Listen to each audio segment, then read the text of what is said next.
kaumnya Nabi Musa itu iman nggak kalau Musa sebagai Nabi? Nggak, jawab saja, iman kan? Ya saya ulang lagi, ini kaumnya Nabi Musa yang iman. Kaumnya Nabi Musa itu semuanya iman kalau Nabi Musa itu Nabi.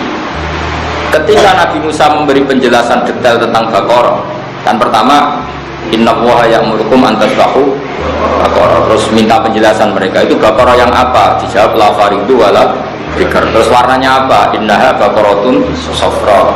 Lalu Baqarah yang pernah dipakai kerja apa enggak? Baqaratul la dalulun tusirul arda wala taskil haks, yang belum pernah dipakai kerja. Kemudian terakhir mereka mengatakan qalul ana ji'ta bil haq. Qalu padha ngucap sapa kaum Musa, mulai ngucap ngene, al ana ing dalem saiki ji'ta rawuh panjenengan bil haqqi lan kebenaran. Baru kali ini engkau benar, sekarang ini kamu baru benar. Itu kan kafir.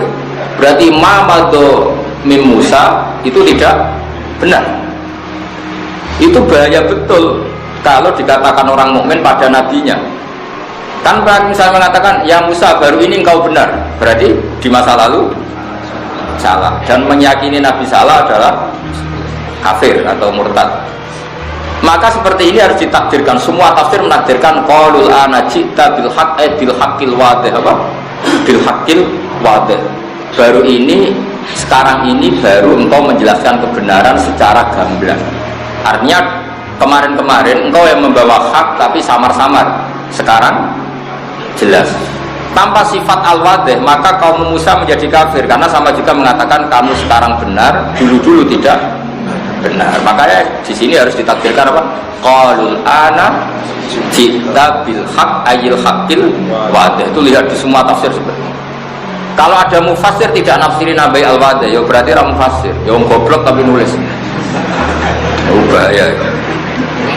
Nah sama di kitab Muharrar itu ada beberapa kesalahan takbir dan itu dibenarin oleh Imam Nawawi. Misalnya bilang kalau dalam tubuh, ya misalnya ini Imam Muharrar bilang gini, oke, kamu nggak apa-apa semuanya pakai air dan harus pakai air, namanya wudhu semuanya harus pakai air, illa ayyakuna fi udwika, misalnya fi udwika, kecuali illa ayyakuna fi udwika misalnya jurhun atau syainun misalnya, atau illa yakuna fi udwika damun.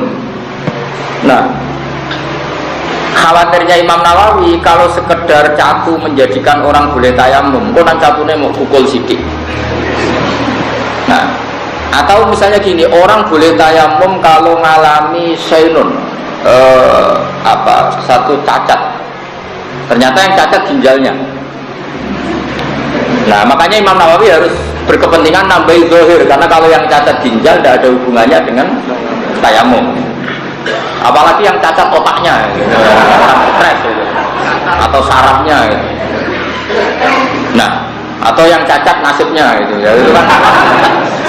Nah seperti ini kan mau tidak mau Imam Nawawi itu khawatir kalau anak-anak Mahat Ali ini syainun fahis tidak ditambahi zahir. Jadi kira-kira seperti itu. Jadi ziyadatul lafzah kata Imam Nawawi, sekali saya menambahkan satu lafaz maka harus kamu ikuti karena fala buddha minha, karena itu satu keharusan. Sama seorang mufassir harus menambahkan dalam qaulul ana ji'ta bil haqq ayil wadih, karena tanpa penafsiran al-wadih berarti kaum Musa meyakini Musa fima madha adalah yakdzib atau kadzib, karena artinya apa? Sekarang kamu baru benar. Mana kira oleh Pak Haris saya alim, berarti bisik-bisik bodoh. Nah, kalau itu tidak kafir. Ya banyak yang tahu bodoh. Maksudnya zaman kecil itu. Oleh nih, Pak Haris saya payu rabi, itu boleh karena dulu kemarin tidak payu itu boleh. Jadi boleh. Tapi Pak Haris tetap menguruskan orang payu, kangenan milih. Ya orang boleh lah membela diri itu boleh, karena Islam mengajarkan izzatun nafsi, orang harus punya harga diri. Jadi harus bilang kalau kemarin bingung apa memilih, bukan karena ada payu. Kalau di kanca goblok itu pinternya rakor kan, Gus kula niku goblok, kena apa? Mbah kula niku goblok, nak kula luwih pinter ketoke ora sopan. Repot. Lan kula sakniki mbek wong goblok tambah takdir. Jangan-jangan mereka milih goblok itu ikhtiaran, secara sukare, takut gak sopan sama bapaknya, sama mbahnya. Kan mbahnya gak alim, bapaknya ada alim. Kok aku alim kita gak sopan gitu. Ya bagus lah. Jadi ini bela kaum goblok. Tapi bapaknya mau coba badik, iso kok putune mau coba mahal itu kan gak sopan. Ya setuju ya. Maksudnya sang goblok wis anggap ae ngono maksudnya. Asline ya ora ngono goblok tenan maksudnya ini kan maksa-maksa ben ana harga dirine napa. Jadi ini penting saya utarakan. Jadi kalau dalam ilmu majas itu paling banyak itu majas hadas. Majas ijaz itu kalau dalam bahasa ilmu makna itu sama, tapi kalau di balaghah dibedakan. Ini majas ini, tapi ya sama lah sebetulnya. Jadi apa ya? Saya ini kan sering belajar balaghah, tapi juga belajar lisanul arabi. Saya juga belajar ilmu mantek. Nanti kelihatan ilmu itu mirip-mirip. Misalnya begini, saya tadi malam-malam apa itu? Sekarang hari apa ya? Malam Sabtu ya. Saya malam Kamis itu masih ngajar di Ma'had Al-Istogiri. Terus Kamis saya ngisi di Al-Wahdah di acara Leakhtas. Sekarang di sini, tadi saya di Kudus.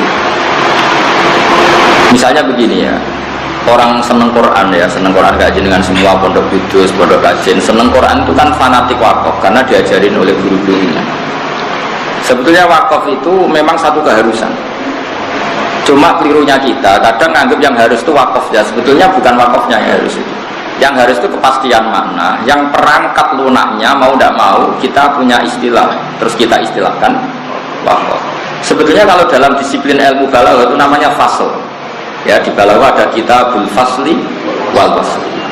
Kalau di ilmu makna namanya taktek. Taktek itu dipotong-potong. Nah, terus orang Quran menyebut itu. Nah, kenapa saya nerangkan ini? Karena banyak orang salah paham. Dikira wakaf itu satu hal yang sakral. Sebetulnya memang keharusan. Fala Buddha, cara Imam Nawawi fala Buddha. Misalnya gini, sama tak beda ya. Nah, ini relax saja. Saya tidak beda Pak Haris karena kalau keliru isi-isi guru kok. Jadi sampai enak keliru pantas. Ijek santri anak keliru kan pantas. Misalnya begini, kan nggak mungkin misalnya alhamdulillahilladzi anzala ala abdil kitaba wa lam yaj'al lahu iwaja qayyima.